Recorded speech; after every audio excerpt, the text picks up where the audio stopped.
CII के president Shri Sanjeev Puri जी, यहाँ उपस्थित इंडस्ट्री के सभी दिग्गज साथी, सीनियर डिप्लोमेट्स, बीसी के द्वारा देश के अलग अलग कोने से हमारे साथ जुड़े हुए उद्योग और व्यापार जगत के सभी साथी, अन्य सभी महानुभाव, देवियों और सज्जनों,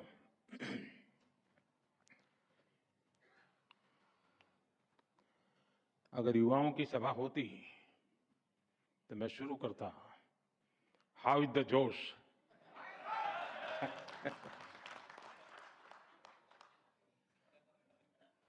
लेकिन लगता है ये भी सही जगह है।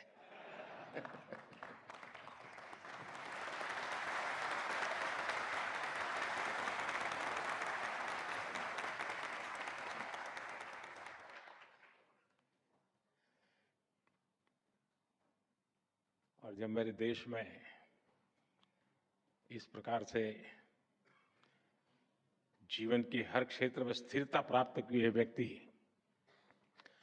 जोश से भरे हुए हो, तो मेरा देश कभी पीछे नहीं हट सकता।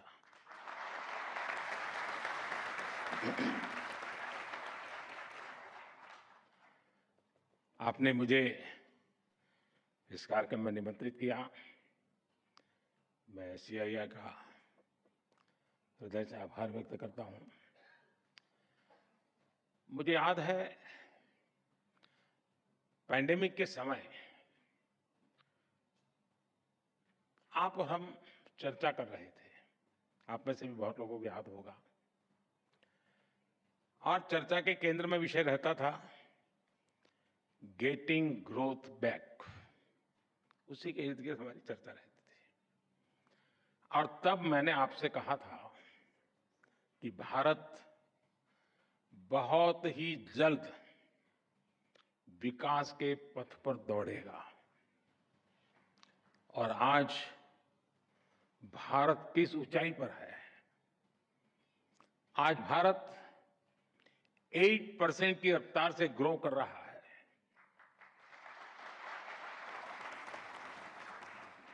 आज हम सभी डिस्कस कर रहे हैं जर्नी टवर्ड्स विकसित भारत।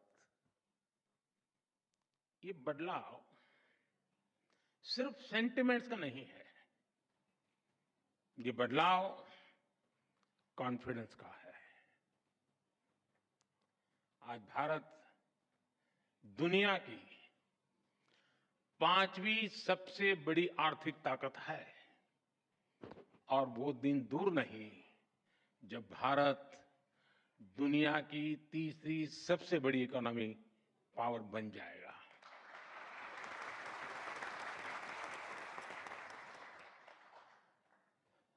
मैं जिस बिरादरी से आता हूं, उस बिरादरी की एक पहचान बन गई है कि चुनाव के पहले जो बातें करते हैं, चुनाव के बाद भुला देते हैं। लेकिन मैं उस बिरादरी में अपवाद हूं। और इसलिए मैं आपको याद कराता हूं कि मैंने कहा था कि मेरे तीसरे टर्म में देश तीसरे नंबर की इकोनॉमी बनेगा।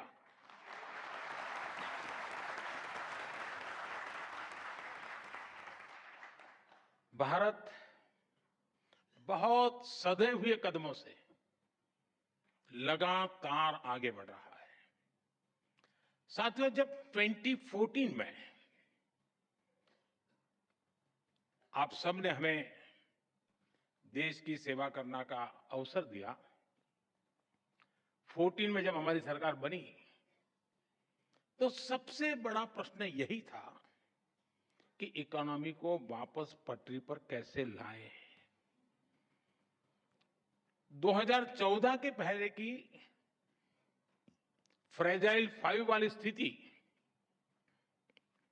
और लाखों करोड़ के घोटालों के बारे में यहां हर किसी को पता है। हमारी इकोनॉमी की क्या स्थिति थी,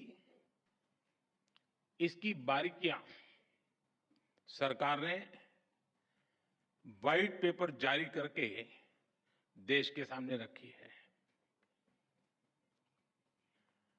मैं उसके विस्तार में नहीं जाऊंगा, लेकिन मैं आपसे अपेक्षा करता हूं कि आप जैसे लोग, आप जैसे संगठन उस पर जरूर अध्ययन करें, आपके यहां डिबेट करें कि हम कहां खड़े थे और कैसी बीमारियों के शिकार हो गए थे। भारत और भारत की इंडस्ट्री को उस महासंकट से निकालकर हम इस ऊंचाई पर लाए हैं। अभी कुछ दिन पहले ही बजट आया है और मैं देख रहा था, एक अच्छा डॉक्यूमेंट आपका बना है, मैं अभी देख रहा था, मैं जरूर अध्ययन करूंगा उसका।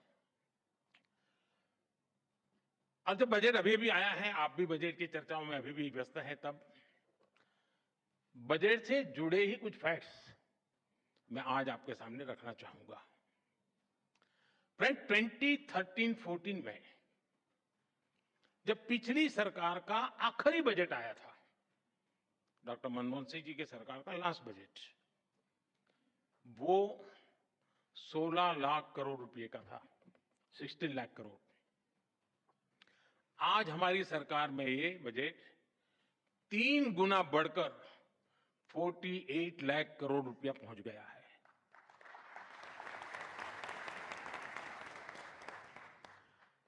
कैपिटल एक्सपेंडिचर, जिसे रिसोर्स इन्वेस्टमेंट का सबसे बड़ा प्रोडक्टिव माध्यम कहा जाता है, और उसका आंकड़ा बहुत ही इंटरेस्टिंग है।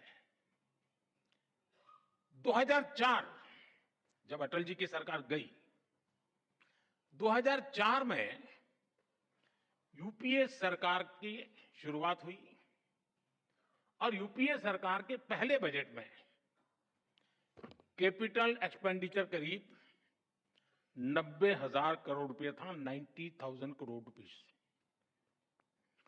10 साल सरकार चलाने के बाद, यानी 2014 में यूपीए सरकार का 10वां वर्ष था, अपने कैपिटल एक्सपेंडिचर का बजट 2 लाख करोड़ रुपए, 2 लाख करोड़ रुपए तक पहुंचा पाई थी, यानी 90,000 से 2 लाख करोड़। और आज कैपेक्स 11 लाख करोड़ रुपए से भी ज्यादा है।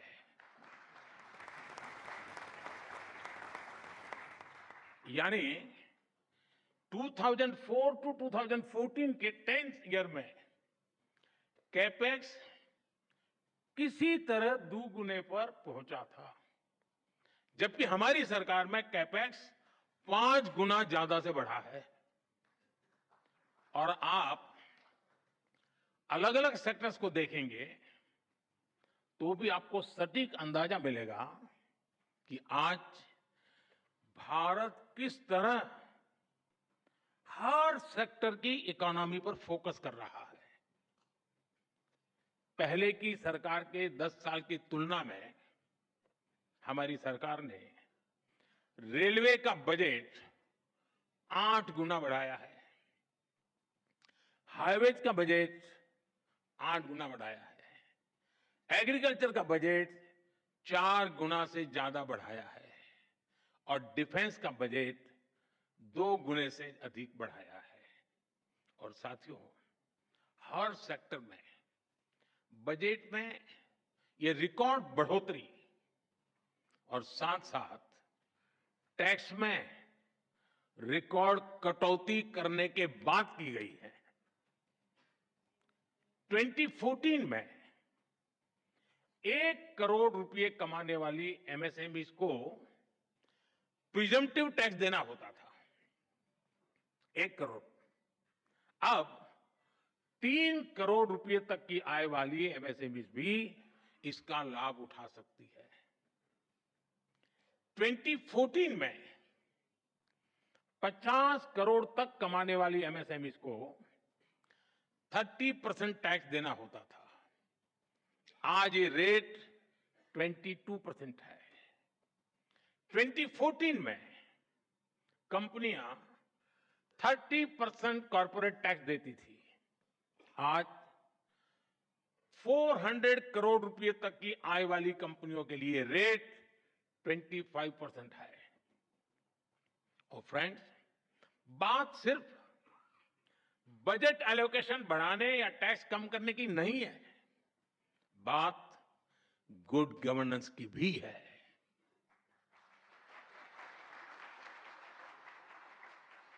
मैं आपको एक उदाहरण देता हूं। अब जैसे कोई कमजोर व्यक्ति होता है जिसका वजन कम हो, लेकिन उसके शरीर में किसी बीमारी के कारण सूजन आए और पहले की तुलना में जरा कपड़े छोटे होने लग जाए, लेकिन क्या उसको हम हेल्दी कहेंगे क्या?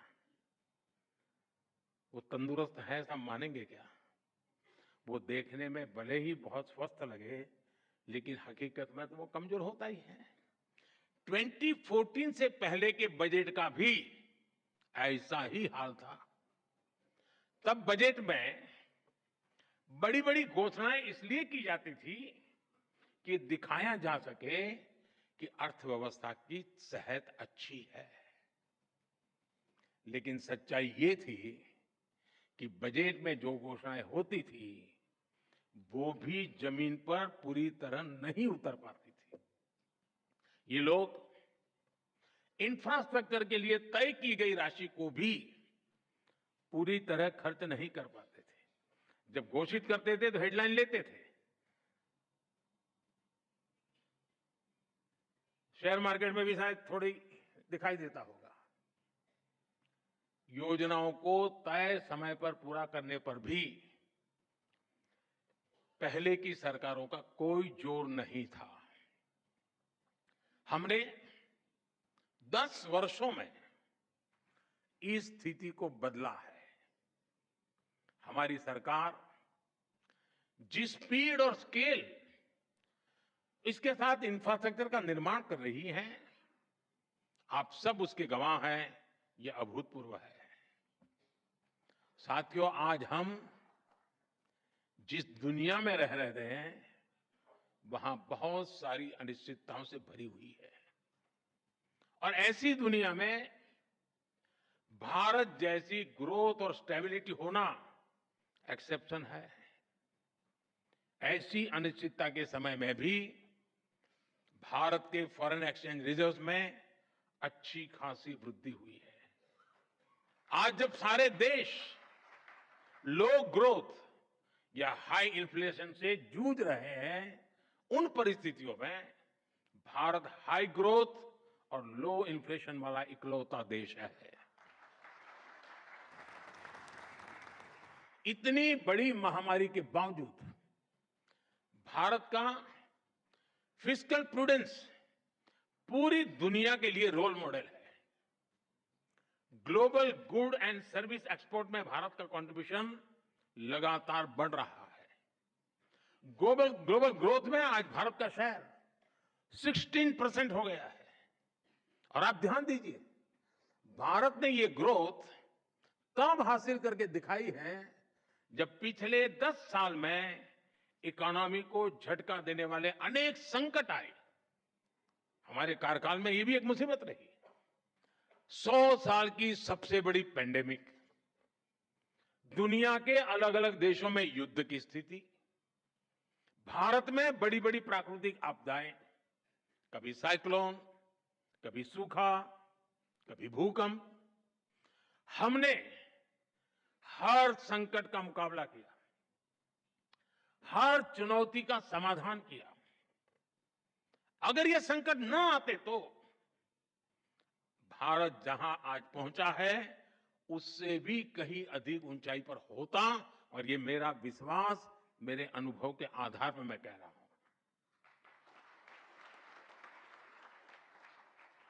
साथियों, आज देश विकसित भारत के संकल्प को लेकर चल रहा है।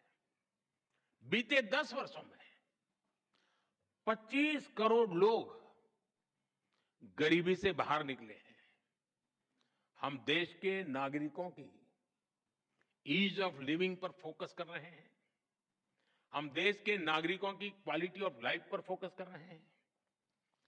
साथियों, इंडस्ट्री 4.0 को ध्यान में रखते हुए हमारा बहुत अधिक फोकस स्किल डेवलपमेंट और एम्प्लॉयमेंट पर हमने केंद्रित किया है। आज देश के युवाओं में एक मिजाज बना है कि अपने दम पर कुछ करके दिखाना है। इसमें मुद्रा योजना हो, स्टार्टअप इंडिया अभियान हो, स्टैंड अप इंडिया हो, युवाओं की बहुत मदद कर रही है। मुद्रा योजना से लगभग मदद लेकर के 8 करोड़ से ज्यादा साथियों ने पहली बार कोई बिजनेस शुरू किया है। देश में आज करीब 1,40,000 स्टार्टअप्स हैं और इनमें लाखों युवा काम कर रहे हैं, नए नए साहस कर रहे हैं।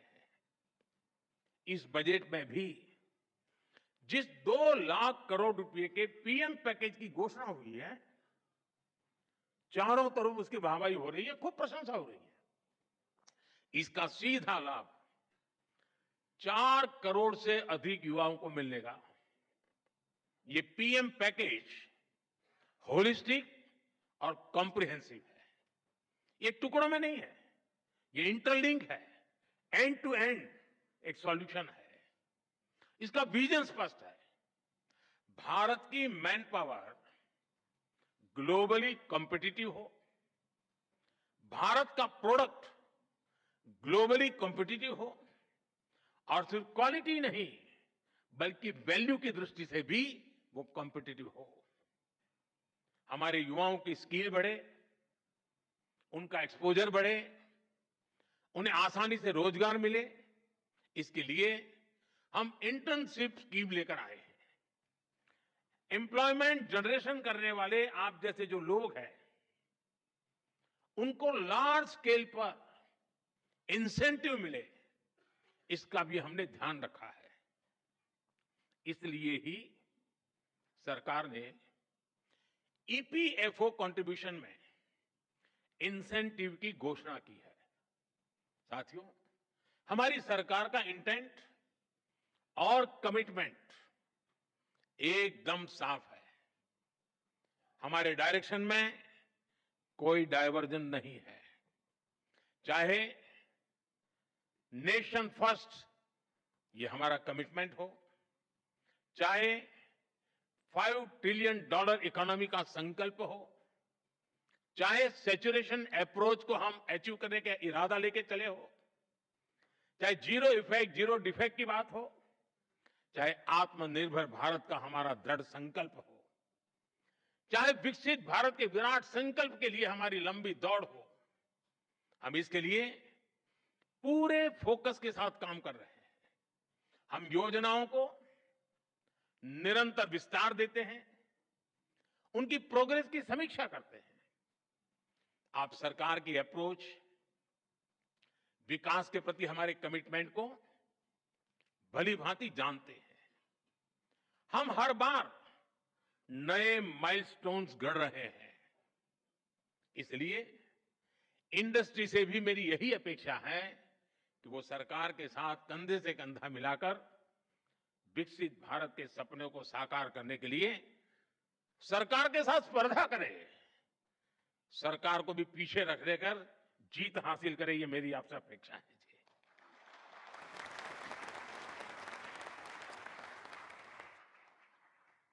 पीएम पैकेज की घोषणाएं ये हम दोनों, चाहे सरकार हो या इंडस्ट्री, ये हमारा साझा दायित्व के रूप में हमें तेज गति से आगे बढ़ाना है। मुझे आप पर पूरा भरोसा है। साथियों, इस बार के बजट का एक और पहलू है जो विकसित भारत की हमारी जर्नी को ताकत देगा। ये विषय है मैन्युफैक्चरिंग। आप सभी ने देखा है कि 10 साल में भारत का मैन्युफैक्चरिंग इकोसिस्टम कैसे ट्रांसफॉर्म हुआ है। हमने मेक इन इंडिया जैसा महत्वाकांक्षी अभियान शुरू किया। हमने अनेक सेक्टर्स में एफडीआई नियमों को सरल किया। हमने मल्टी मॉडल लॉजिस्टिक पार्क बनाए। 14 सेक्टर्स के लिए पीएलआई स्कीम्स लॉन्च की। ऐसे निर्णयों ने मैन्युफैक्चरिंग सेक्टर का आत्मविश्वास नई ऊंचाई पर पहुंचाया है। अब इस बजट में देश के 100 बड़े शहरों के पास investment ready plug and play industrial park बनाने की घोषणा हुई है।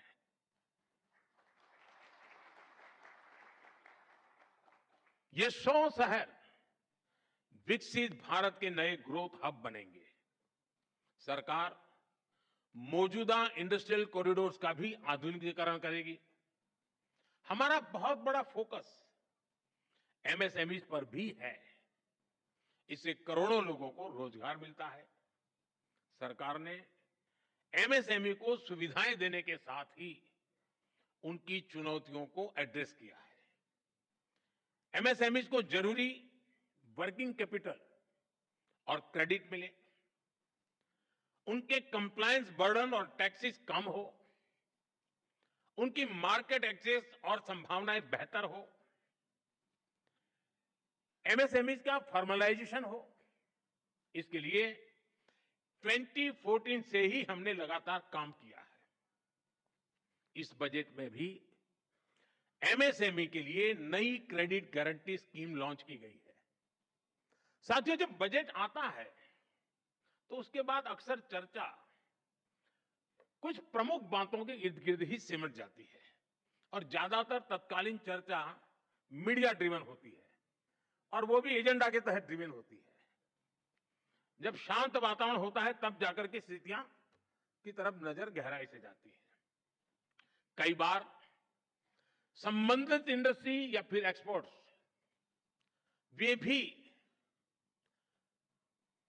थोड़ा बहुत उनका ध्यान जाता है, उसकी बात करते भी है। लेकिन बजट की ऐसी बातें मुझे लगता है कि हर क्षेत्र में बार बार दोहराना जरूरी है। माइक्रो लेवल पर भी उसका एनालिसिस जरूरी है। अब जैसे बजट में न्यूक्लियर पावर जनरेशन के लिए एलोकेशन बढ़ाया गया है। हम कृषि में भी डिजिटल पब्लिक इंफ्रास्ट्रक्चर बनाने जा रहे हैं। हम किसानों को जमीनों के नंबर देने के लिए भू आधार कार्ड भी देने जा रहे हैं। स्पेस इकोनॉमी के लिए भी 1000 करोड़ रुपए के वेंचर कैपिटल की व्यवस्था की गई है। बजट में क्रिटिकल मिनरल मिशन की भी घोषणा की गई है। हम जल्द ही माइनिंग के ऑफशोर ब्लॉक्स के पहले चरण की नीलामी शुरू करने वाले हैं।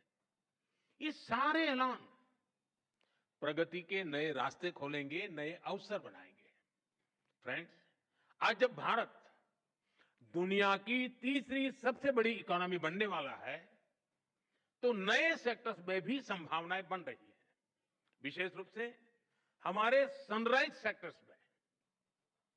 आप जानते हैं, टेक्नोलॉजी ही वर्तमान है, टेक्नोलॉजी ही फ्यूचर है।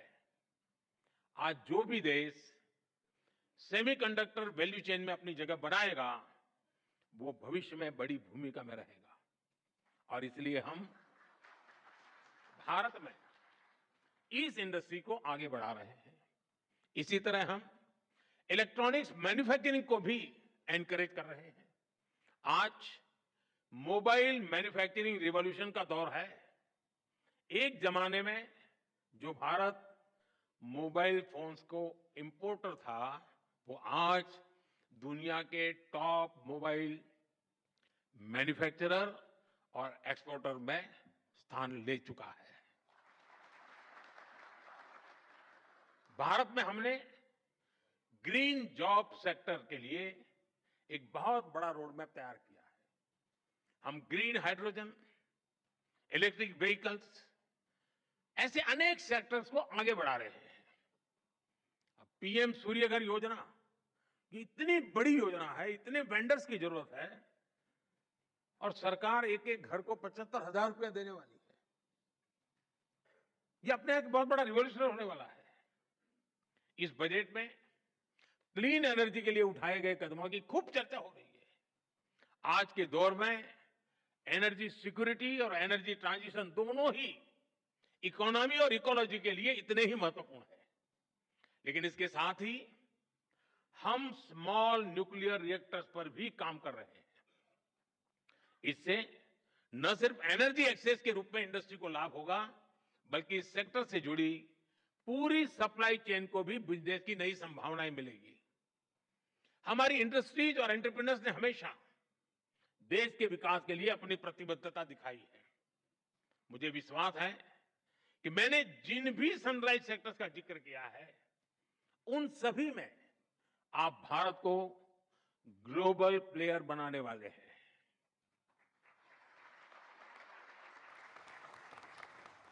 और ये मेरे लिए ग्लोबल प्लेयर शब्द भर नहीं है जी, मैं साफ मानता हूं मेरा देश ग्लोबल प्लेयर बनेगा।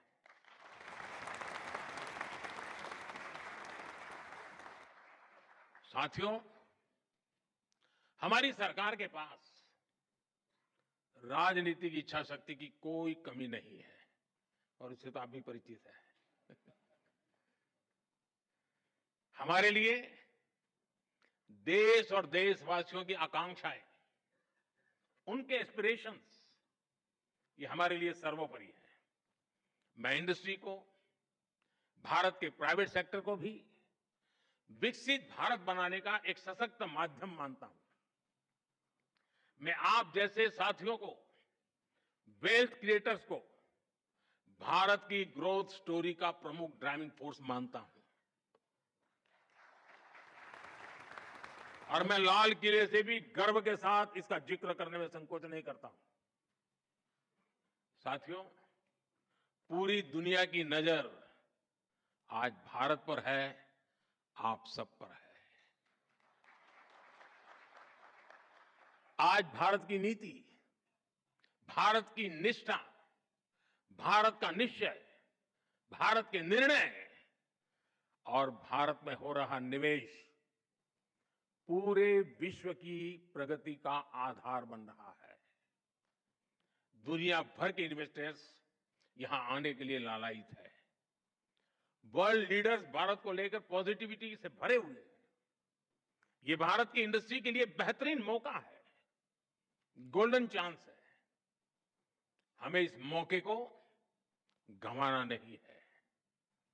मैंने नीति आयोग की बैठक में भी, अभी जब मुख्यमंत्रियों से मीटिंग हुई, तो मैंने उनसे कहा है कि इन्वेस्टर फ्रेंडली चार्टर तैयार करें हर राज्य। राज्यों के बीच एक हेल्दी कंपटीशन हो इन्वेस्टमेंट को आकर्षित करने के लिए। और मैं नहीं चाहता हूं कि मेरे देश का एक भी राज्य पीछे रह जाए। निवेश के लिए नीतियों में और स्पष्टता लाएं, बेहतर माहौल बनाएं। गुड गवर्नेंस का एहसास हर कदम पर होना चाहिए, ताकि निवेशक देश के हर राज्य में जा सके। साथियों, मैं गत 10 वर्ष के अनुभव के आधार पर और विश्व की स्थितियों को बारीकी से जानने के बाद मैं पूरे विश्वास के साथ कहता हूं कि देश जब आजादी की शताब्दी मनाएगा, भारत की आजादी के जब 100 साल होंगे, वो शताब्दी हम विकसित भारत के रूप में मनाएंगे।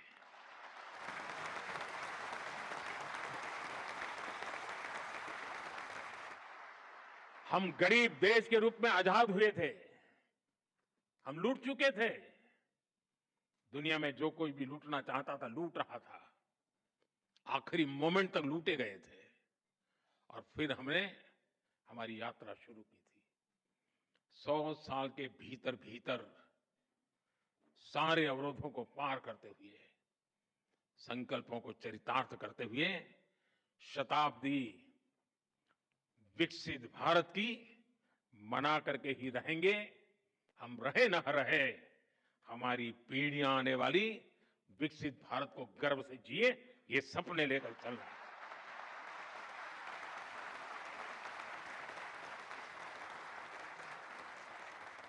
आइए हम सब मिलकर आगे बढ़े, अपने भारत को विकसित बनाएं और इस संकल्प को सिद्धि पर ले जाने के लिए जीवन का अपने पास ईश्वर ने जो भी दिया है, उसका उत्तम से उत्तम हम समाज को, देश को फिर से अर्पित करें। इसी एक भावना के साथ आप सभी को बहुत बहुत शुभकामनाएं। बहुत बहुत धन्यवाद।